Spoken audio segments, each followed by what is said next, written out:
Good morning प्यारे बच्चों। आप सभी का ऑनलाइन कक्षा में मैं हार्दिक स्वागत करता हूं। प्यारे बच्चों, आज हम लोग देखने जा रहे हैं सिविक्स का दूसरा chapter, what is democracy and why democracy. लोकतंत्र क्या है और लोकतंत्र क्यों चाहिए, इसका पहला भाग हम लोग आज देखेंगे, जो महत्वपूर्ण चैप्टर है। इस चैप्टर में मुख्य रूप से हम लोग क्या पढ़ने वाले हैं, देखिए।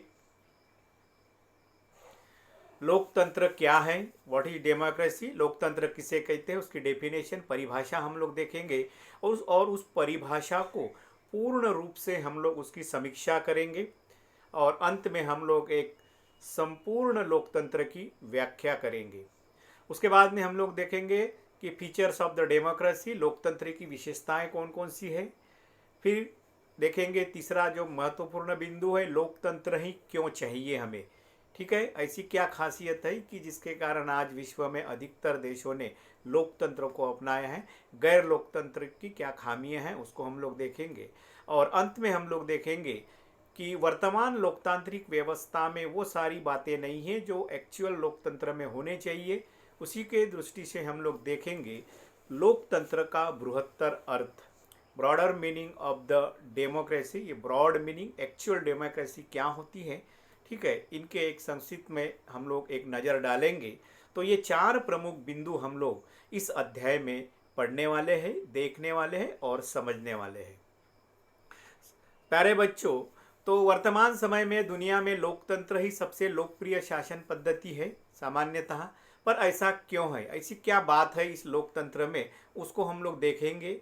कौन सी चीज लोकतंत्र के दूसरी व्यवस्थाओं से बेहतर बनाती है, तो लोकतंत्र को अन्य खासतौर पे गैर लोकतांत्रिक व्यवस्थाओं से लोकतंत्र को ऐसी कौन सी चीज है जो बेहतर बनाती है या उससे अच्छी है।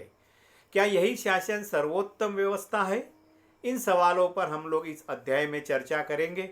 प्यारे बच्चों, सामान्यतः लोकतंत्र के दो रूप होते हैं, एक direct democracy and indirect democracy. प्रत्यक्ष लोकतंत्र का अर्थ होता है जिस व्यवस्था में लगभग उस राज्य के, उस प्रदेश के सभी लोग शासन प्रणाली में, निर्णय प्रणाली में या फैसले लेने में स्वयं सहभागी होते हैं। That is called direct democracy, प्रत्यक्ष लोकतंत्र।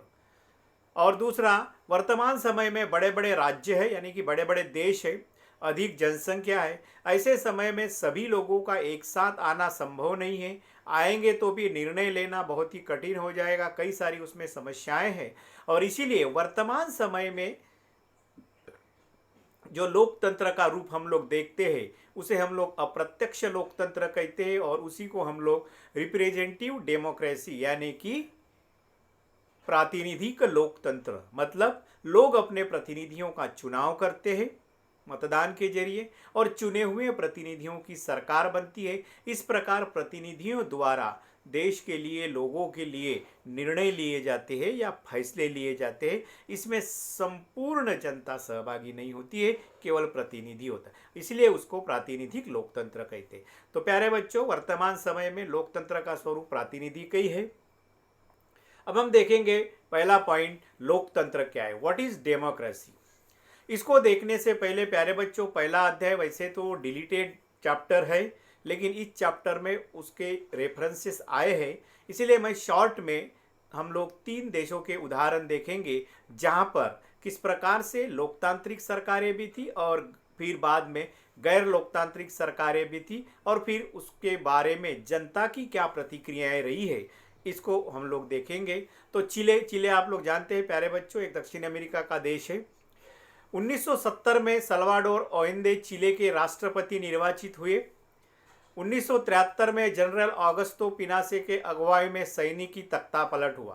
तो देखिए प्यारे बच्चों, ये आइंदे जो थे ये लोगों द्वारा चुने हुए राष्ट्रपति थे, यानी कि लोकतांत्रिक व्यवस्था वहां पर थी। लेकिन 1973 में जनरल यानी कि मिलिट्री का जो में मुखिया होता है अगस्तो पिनेसे, इन्होंने क्या किया, सैनिकी तख्ता पलट। सैनिकी तख्ता पलट मतलब का अर्थ होता है कि जब किसी देश में, ठीक है, सैनिकों द्वारा वर्तमान सरकार को पदच्युत करके या उसे हटा के सारी शासन की बागडोर अपने हाथ में ले जाता है, लिया जाता है, उस व्यवस्था को हम लोग सैनिकी तख्तापलट कहते हैं, या उस प्रक्रिया को सैनिकी तख्ता, मतलब सैनिक देश के शासन को बदल देते हैं।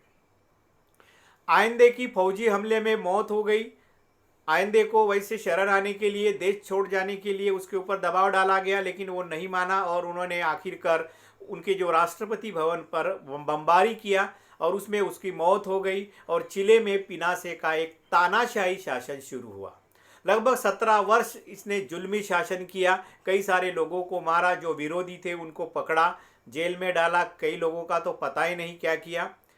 1998 में पिनासे ने फिर क्या किया, जनमत संग्रह करने का फैसला लिया। प्यारे बच्चों, जनमत संग्रह क्या होता है?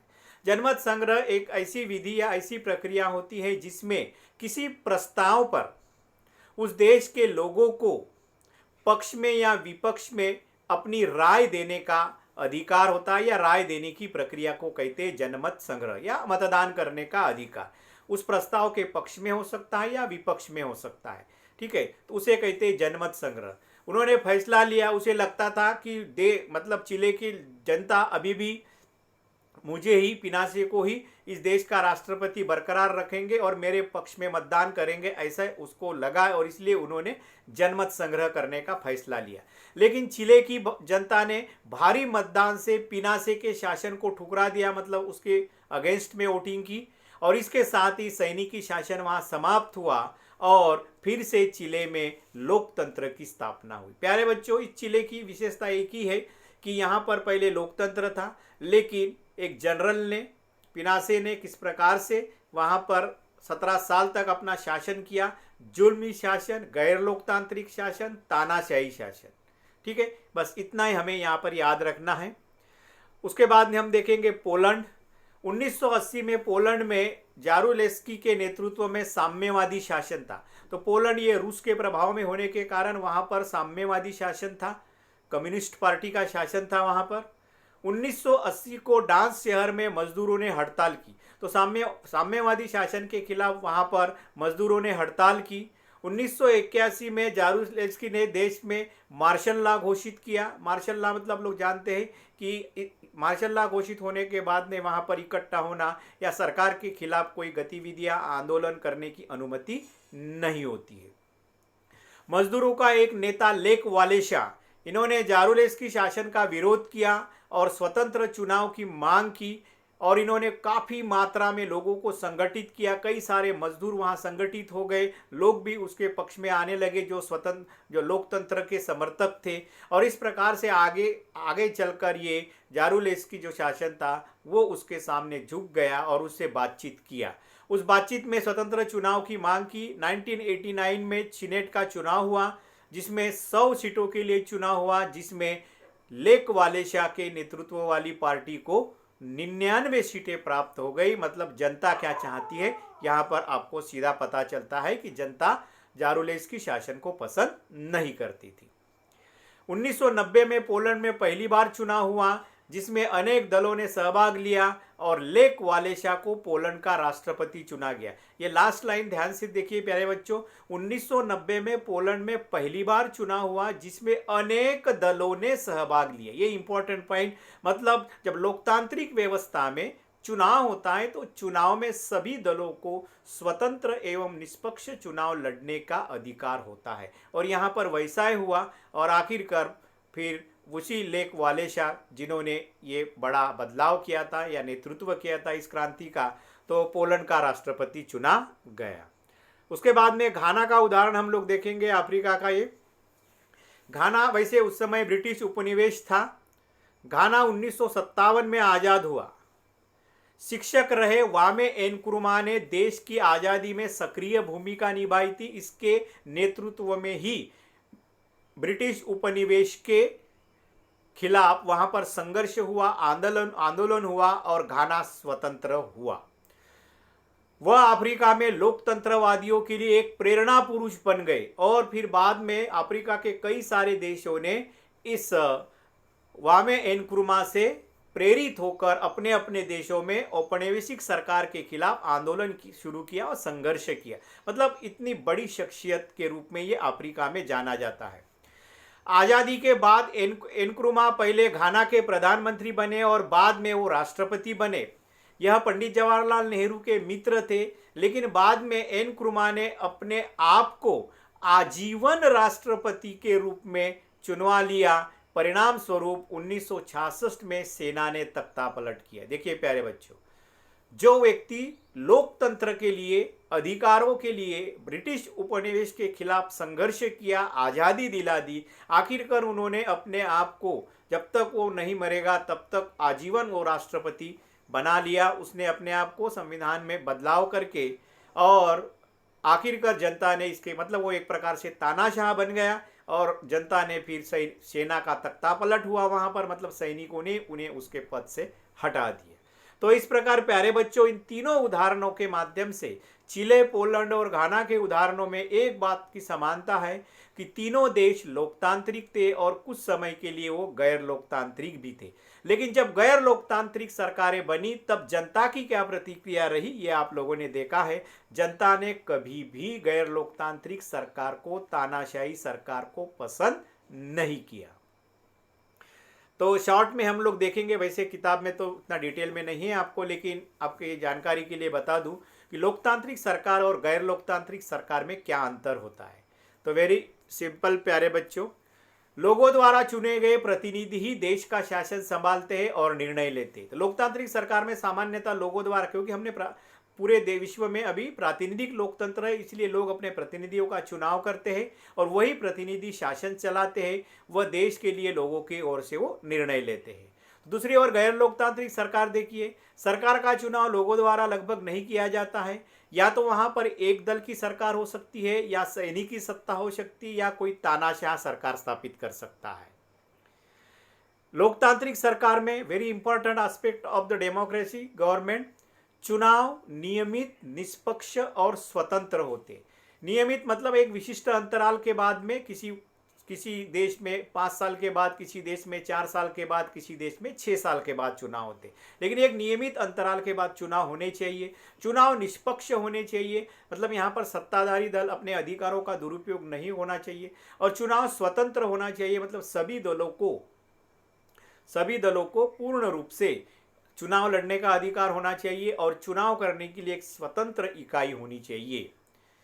चुनाव नियमित, निष्पक्ष और स्वतंत्र होते ही नहीं, क्योंकि वो स्वयं आजीवन तानाशाह बनना चाहता है, इसलिए वो चुनाव नहीं के बराबर होते हैं। लोकतांत्रिक सरकार में मुख्य रूप से सार्वभौमिक वयस्क मताधिकार दिया जाता है, लोगों को मतदान का अधिकार दिया जाता है, एक व्यक्ति एक वोट एक मूल्य पर आधारित।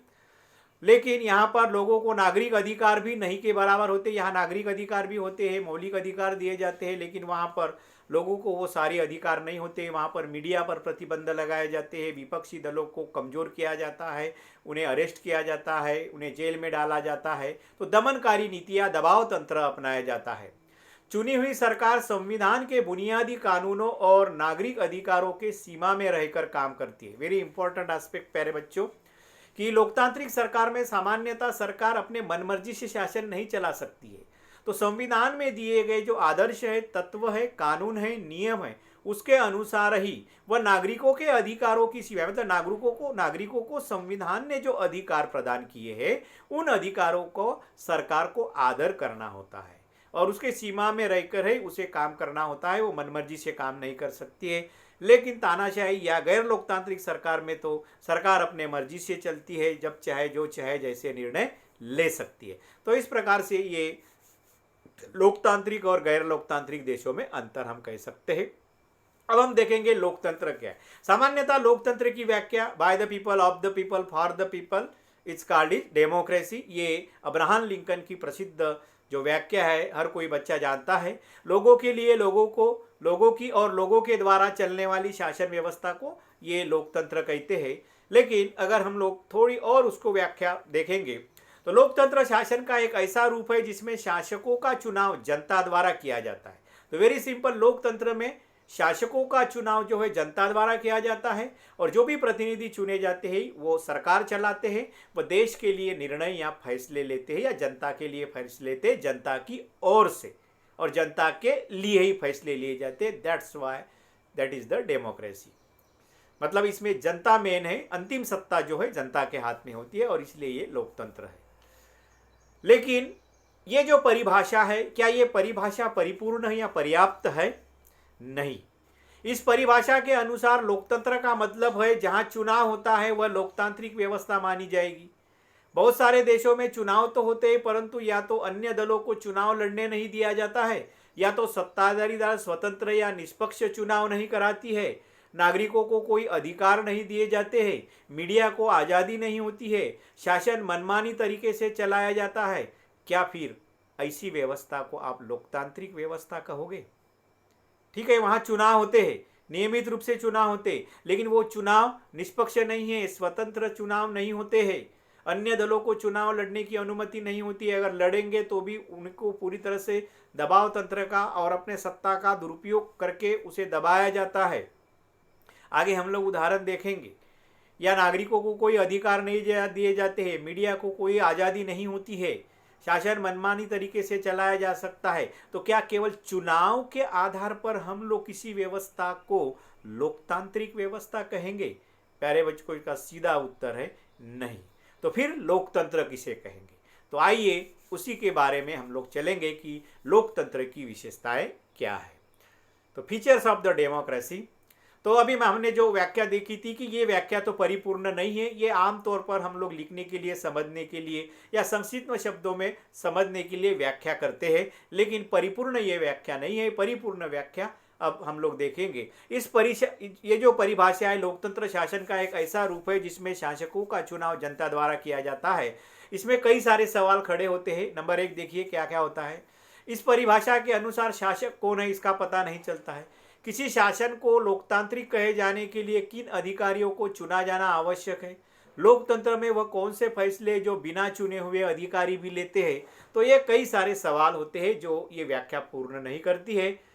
किस तरह के चुनाव को लोकतांत्रिक चुनाव कहते हैं? किसी चुनाव को लोकतांत्रिक कहने के लिए किन शर्तों को पूरा करना आवश्यक है? तो प्यारे बच्चों, वो 4 शर्त है, और वही 4 शर्त यानी लोकतंत्र की विशेषताएं हैं। वो 4 विशेषताएं जिस देश में है वो कंप्लीटली लोकतांत्रिक देश हम लोग कह सकते हैं। कौन लोग शासक का चुनाव कर सकते हैं या खुद शासक चुने जा सकते हैं? देखिए, ये प्रश्न है कुछ और इसमें उत्तर भी है।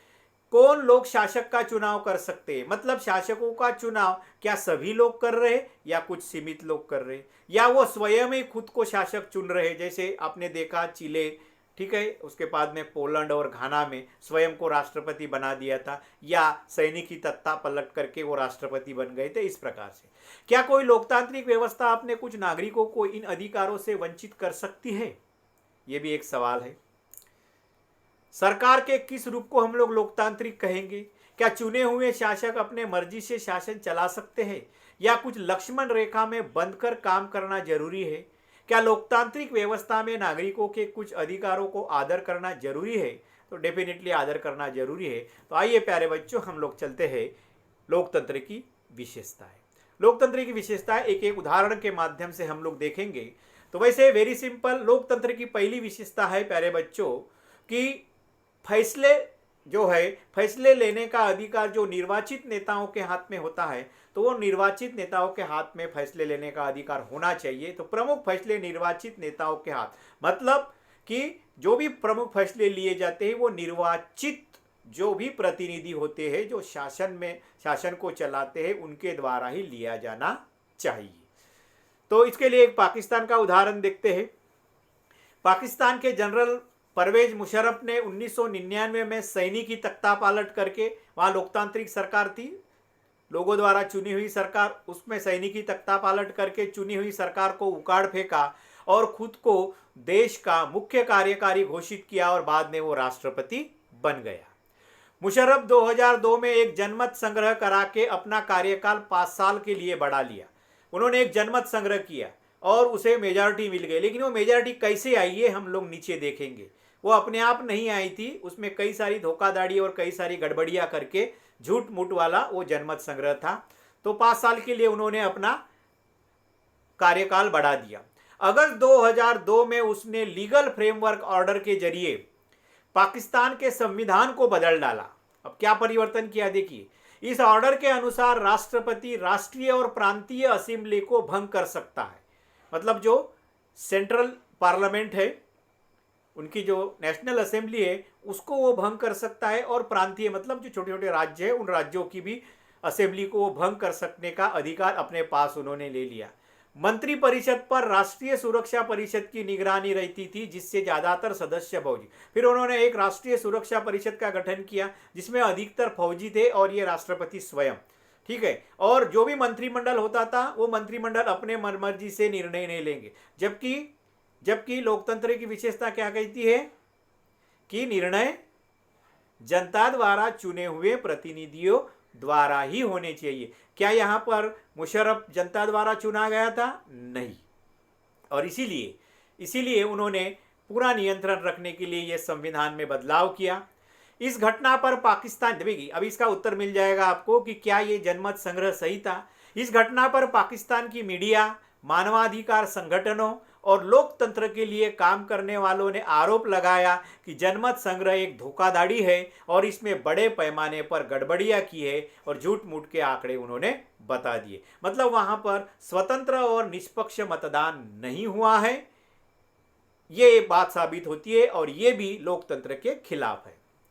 बाद में वहां राष्ट्रीय तथा प्रांतीय असेंबली के लिए चुनाव कराए गए। चुने हुए प्रतिनिधियों को कुछ अधिकार भी मिले, लेकिन सर्वोच्च सत्ता सेना के अधिकारियों और मुशर्रफ के पास थी। देखिए प्यारे बच्चों, वेरी इंपॉर्टेंट एस्पेक्ट, पाकिस्तान में चुनाव करा दिए गए, क्योंकि हम कहते हैं कि लोकतंत्र में चुनाव होने चाहिए, चुनाव हुए, लेकिन चुने हुए प्रतिनिधियों की जो प्रांतीय परिषद बनी, यानी कि नेशनल असेंबली जो बनी, और माफ कीजिए राष्ट्रीय असेंबली, वो प्रांतीय मतलब राज्यों के लिए भी चुनाव कराए गए, लेकिन उस पर किसका नियंत्रण था? सुरक्षा परिषद का, राष्ट्रीय सुरक्षा परिषद। उसमें कौन थे? अधिकतर सैनिक अधिकारी और स्वयं मुशर्रफ। मतलब चुने हुए प्रतिनिधियों को फैसले लेने का अंतिम अधिकार नहीं था, और वो अंतिम अधिकार, वो सर्वोच्च शक्ति, वो सर्वोच्च ताकत किसके पास में थी? सेना के अधिकारी और मुशर्रफ के पास में। तो क्या हम लोग इस व्यवस्था को लोकतंत्र कहेंगे? उत्तर सीधा है प्यारे बच्चों, नहीं। ये लोकतांत्रिक व्यवस्था के या लोकतंत्र की विशेषता नहीं है। तो उसके पीछे हम लोग तर्क देंगे क्यों पाकिस्तान को, मतलब इस घटनाक्रम को, मुशर्रफ वाली घटनाक्रम को हम लोग लोकतांत्रिक देश नहीं कह सकते। पहला, शासकों का चुनाव जनता ने किया।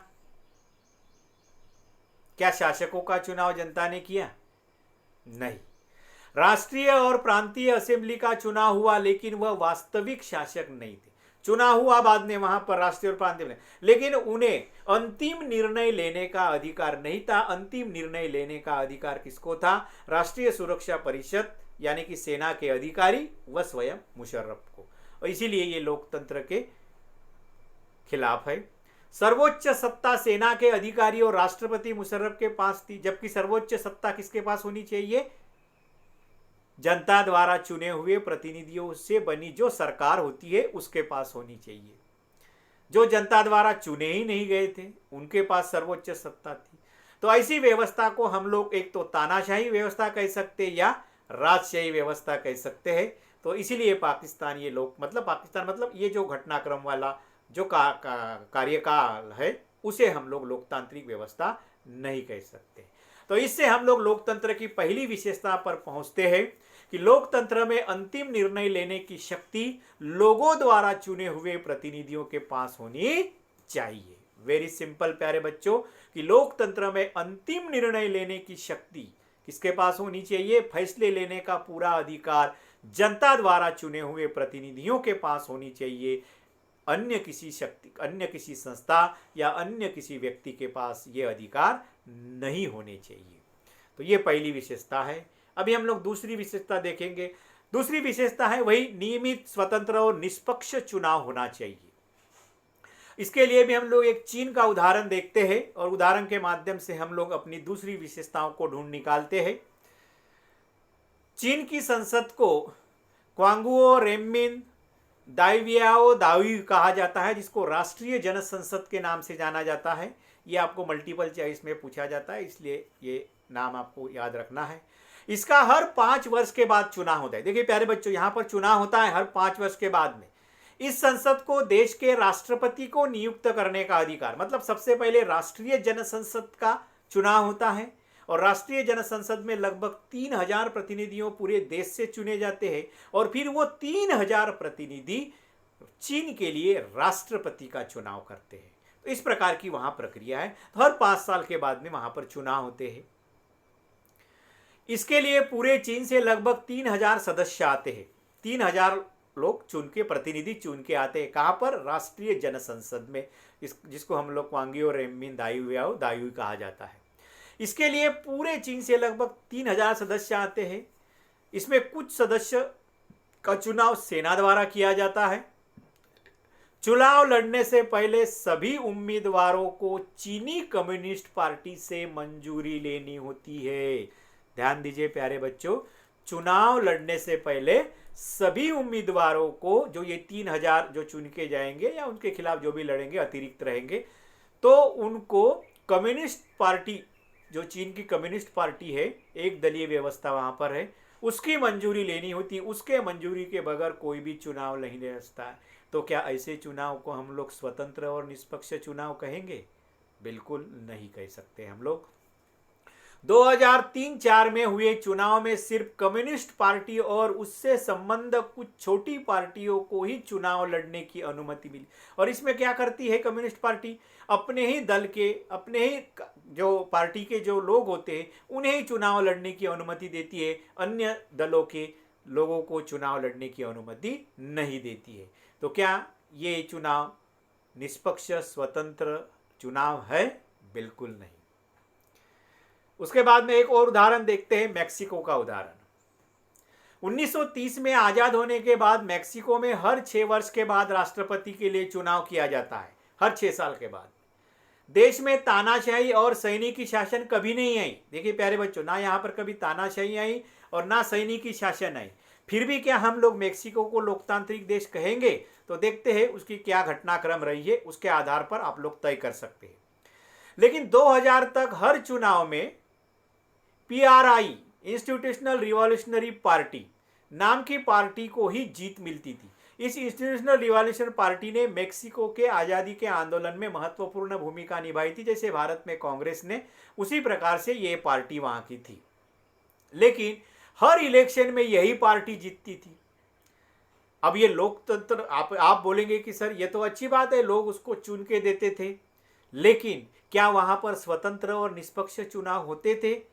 इन बिंदुओं को भी देखना आवश्यक है। तो देखते हैं, विरोधी दल चुनाव में हिस्सा लेते थे लेकिन उन्हें कभी भी जीत नहीं मिली। अब इसके पीछे क्या कारण थे, क्या राज था, उससे आप समझ जाओगे कि नहीं, मेक्सिको को हम लोग लोकतांत्रिक देश नहीं कह सकते हैं। पीआरआई चुनाव में, ठीक है, हर तरह तरह के हथकंडे अपनाने में माहिर थी। मतलब हर, क्योंकि सत्ता उन्हीं के पास होती थी तो अलग अलग तरह के वो हथकंडे अपनाती थी, जिससे विरोधी दल को वो जीतने ही नहीं देती थी। अब क्या क्या करती थी देखिए, सरकारी दफ्तरों में काम करने वाले सभी कर्मचारियों को पार्टी के बैठकों में जाना अनिवार्य था। यानी कि जो पार्टी के बैठक में जाएगा और जो मतदान करेगा उसी को फिर वो सरकारी दफ्तर में काम मिलेगा, अन्यथा नहीं। तो ऐसे स्थिति में तो लोग डेफिनेटली अपने काम के चक्कर में, मजबूरी में तो वोट देंगे ही।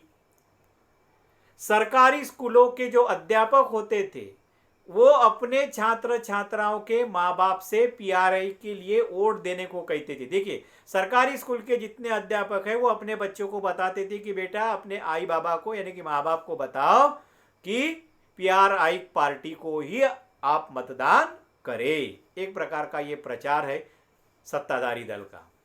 मीडिया भी विपक्षी दलों की आलोचना करने के अलावा उनकी गतिविधियों को नजरअंदाज करती थी। मीडिया को भी वहां पर आजादी नहीं थी। मीडिया भी सरकार के गलत निर्णयों को कभी भी उजागर नहीं करती थी, उनके गड़बड़ियों को कभी उजागर नहीं करती, क्योंकि मीडिया को पर भी पीआरआई पार्टी का नियंत्रण था, दबाव था, और इसीलिए वो विरोधियों दलों की ही आलोचना करती थी और वो जो कुछ गतिविधियां करते थे उनके ऊपर नजरअंदाज किया। मतलब जो कुछ अच्छे बातें वो रखते थे सरकार के खिलाफ, सरकार की खामियों को, उसे कभी वो उजागर नहीं करते थे। यानी कि मीडिया वहां स्वतंत्र नहीं था। कई बार अंतिम क्षणों में, देखिए और क्या करते थे, कई बार अंतिम क्षणों में मतदान केंद्रों को एक जगह से हटाकर दूसरी जगह कर दिया जाता था। पीआरआई चुनाव अभियान पर काफी पैसा, क्योंकि सत्ताधारी दल था, काफी पैसा होता था और इसकी तुलना में जो अन्य दल थे इतना पैसा खर्चा नहीं कर पाते थे और इसीलिए कभी अन्य दल वहां चुन के नहीं आई। क्या मेक्सिको और चीन के चुनाव को लोकतांत्रिक चुनाव मान सकते हैं? जी बिल्कुल नहीं। नहीं, चीन के चुनाव के लोगों में सामने वास्तविक कोई मजबूत विकल्प नहीं है, क्योंकि चीन में केवल एक ही दल है और उसी दल के लोगों को चुनाव लड़ने की अनुमति होती है। अन्य दल वहां है लेकिन उन्हें चुनाव लड़ने की अनुमति नहीं के बराबर है, क्योंकि कम्युनिस्ट पार्टी के अनुमति से ही वहां चुनाव लड़ा जाता है और कम्युनिस्ट पार्टी उन्हीं को चुनाव लड़ने की अनुमति देती है जो उन कम्युनिस्ट पार्टी के कार्यकर्ता है। तो इसीलिए चीन में चुनाव में कोई विकल्प नहीं, जनता के सामने कम्युनिस्ट पार्टी के अलावा दूसरी पार्टी नहीं है, इसलिए वो एक ही दल चुन के आता है।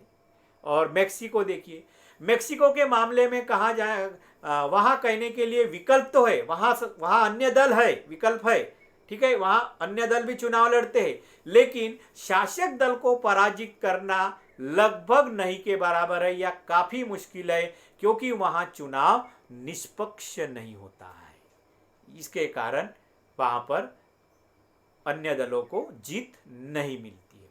तो इससे हम लोकतंत्र की दूसरी विशेषता पर पहुंचते हैं प्यारे बच्चों। तो लोकतंत्र नियमित, निष्पक्ष और स्वतंत्र चुनाव पर आधारित होना चाहिए ताकि सत्ता में बैठे लोगों के लिए जीत हार के समान अवसर हो। वेरी इंपॉर्टेंट, लोकतंत्र नियमित रूप से होना चाहिए। माफ कीजिए, चुनाव जो है लो नियमित रूप से, जहां 4 साल 5 साल 6 साल उस देश की जो व्यवस्था होगी उसी के अनुसार। चुनाव निष्पक्ष होना चाहिए, उस पर सरकार का नियंत्रण नहीं होना चाहिए, सत्ता का दुरुपयोग नहीं होना चाहिए, मीडिया को आज़ादी होनी चाहिए, सभी दलों को चुनाव लड़ने का अधिकार होना चाहिए, ये सारी चीज़ें, ठीक है। और स्वतंत्र मतलब एक स्वतंत्र इकाइयों के माध्यम से इसका चुनाव होना चाहिए, ठीक है। और ऐसे अगर चुनाव होता है तो इससे क्या होता है कि इसमें सत्ता में बैठे सरकार हार भी सकता है, जीत भी सकता है, और जो बाहर बैठा हुआ यानी कि विरोधी दल है वो भी सत्ता में आ सकता है। जैसे भारत में कितने सारे राज्यों में, कितने सारे सेंट्रल गवर्नमेंट भी आप लोगों ने देखे हैं कि अलग अलग समय में अलग अलग पार्टियों की सरकारें आई है। तो अगर नियमित, निष्पक्ष और स्वतंत्र चुनाव होता है तो वहां पर सत्ता में बैठे लोगों को हार जीत का सामने के समान अवसर हो सकते हैं। ये दूसरी विशेषता है। तो हम लोग यहीं रुकते हैं, बाकी 2 विशेषताएं हम लोग अगले भाग में देखेंगे। प्यारे बच्चों, प्रश्न देखिए, जनमत संग्रह द्वारा चिले की जनता क्या निर्णय लिया? लोकतांत्रिक सरकार और गैर लोकतांत्रिक सरकार में अंतर बताएं। क्या जनरल मुशर्रफ का शासन लोकतांत्रिक था? नियमित तर्क दीजिए अपने पक्ष में। नियमित, निष्पक्ष और स्वतंत्र चुनाव क्यों आवश्यक है? और क्या मैक्सिको और चीन के चुनाव को लोकतांत्रिक चुनाव मान सकते? अपने समर्थन में तर्क दीजिए। तो सेकंड पार्ट में हम लोग मिलते हैं, तब तक के लिए धन्यवाद।